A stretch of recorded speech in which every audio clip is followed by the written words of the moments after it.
வணக்கம் எல்லோரும். இப்போ பாருங்கள், இதை பார்த்தாலே உங்களுக்கு தெரியும் நான் என்ன டிப்ஸ் சொல்ல போகிறேன், என்ன சமைக்க போகிறேன், என்ன ரெசிபின்னு தெரியும் உங்களுக்கு. இது பசலைக்கீரை. இதில் அவ்வளோ மருத்துவ குணம் இருக்குது. இது வயிற்று புண்ணெல்லாம் ஆற்றும். அடுத்தது மூட்டு வலியெல்லாம் குறையும், கண் பார்வை நல்லா தெரியும், உடலோட சூடு குறையும், மலச்சிக்கல் குறையும் மெயினாக. அதுவும் இல்லாமல் இந்த கீரையிலலாம் எல்லா கீரையிலையுமே நல்ல சத்து இருக்குது, விட்டமின் இருக்குது நிறையா. அதனால் எல்லாருமே கீரையை நல்லா எடுத்துக்கோங்க. சிறுநீரக ப்ராப்ளம், சிறுநீர்லாம் வரல, மலச்சிக்கல் இதாக இருக்குது, அதுக்கெல்லாம் கீரையை நம்ம கண்டிப்பாக சாப்பிடணும். மெயினாக கீரையை நம்ம ராத்திரி சாப்பிடக்கூடாது, இரவில் சாப்பிட்றத நம்ம தவிர்க்கணும். நான் பசலைக்கீரையை பற்றி எப்படி பண்ண போகிறேன்றதை சொல்ல போகிறேன். நறுக்கி வச்சுருக்கேன்ப்பா கீரையை.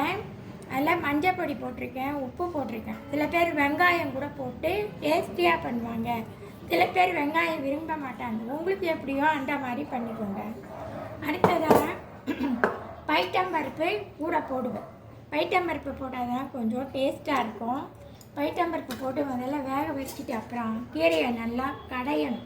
அந்த கடையறதுக்கு முன்னாடி இந்த பொடியெல்லாம் நான் சொல்லியிருக்கேன் பாருங்கள். சாம்பார் பொடி இருக்குது, தனியா பொடி, ஜீரகம் பொடி, மிளகு பொடி, அப்புறம் ஃபேஷன் பொடி, எல்லா பொடியும் அதில் கலந்துருவேன். கலந்துட்டு அதோட வச்சு வேக விட்டுருவேன். அதுக்கப்புறமா நம்ம என்ன பண்ணோம், இறக்கிட்டு நல்லா வெந்து அப்புறம் பருப்போட கீரை எல்லாம் வெந்துடுத்துனா நம்ம எண்ணெய், கடுகு, காஞ்ச மிளகா, எண்ணெய், கடுகு, காஞ்ச மிளகா, பெருங்காயம் எல்லாம் போட்டு நல்லா தாளித்து விடலாம் நல்லா.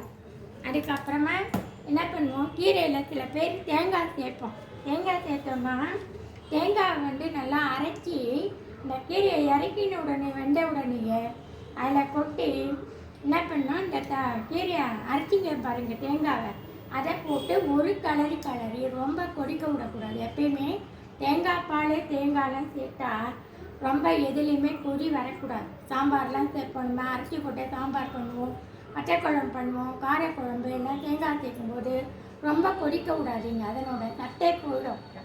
அதனால் கீரையில் தேங்காவை போட்டு அப்புறமா இறக்கும் போது எண்ணெய், கடுகு, காஞ்ச மிளகா, பெருங்காயம் எல்லாம் போட்டு தாளித்து இறக்குவேன். அதை காமிக்கிறேன். ஓகேங்க, ஃபாலோ.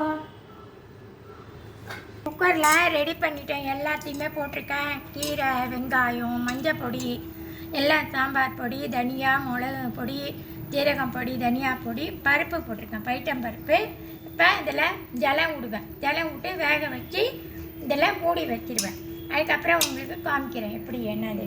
ரெண்டு அப்புறம் ஆஃப் பண்ணிவிட்டு குக்கர்லேருந்து, ஜீட் குக்லேருந்து, ரோபோ குக் அதுலேருந்து வேக விட்ட அப்புறம் உங்களுக்கு எப்படி என்னதுன்னு காமிக்கிறேன். இங்கே பாருங்கள், கரெக்டாக திட்டாமல் ஜலம் விடுங்க, பருப்பு மட்டும் வேகிறதுக்கு. கீரையும் நல்லா பாதி இதுவாக நல்லா வெந்துடும். ரெண்டு அப்புறமா ஆஃப் பண்ணிவிட்டு நம்ம எல்லாம் எண்ணெய், கடுகு, காஞ்ச மிளகா, பெருங்காயம் எல்லாம் போட்டு தாளித்து போடுறோம்.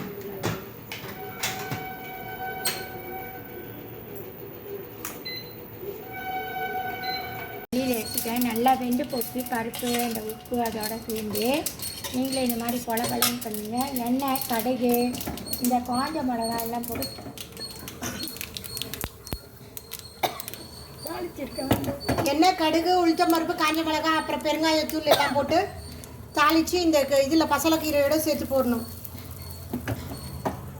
பசலைக்கீரை கூட்டில் அதுக்கப்புறம் தேங்காய் அரைச்சி வச்சுருக்கோம், தேங்காயையும் போடணும் இதோட சேர்த்து. போட்டுட்டு இறக்கி கலக்கி இது பண்ண வேண்டியது தான். பசலைக்கீரை தயார்.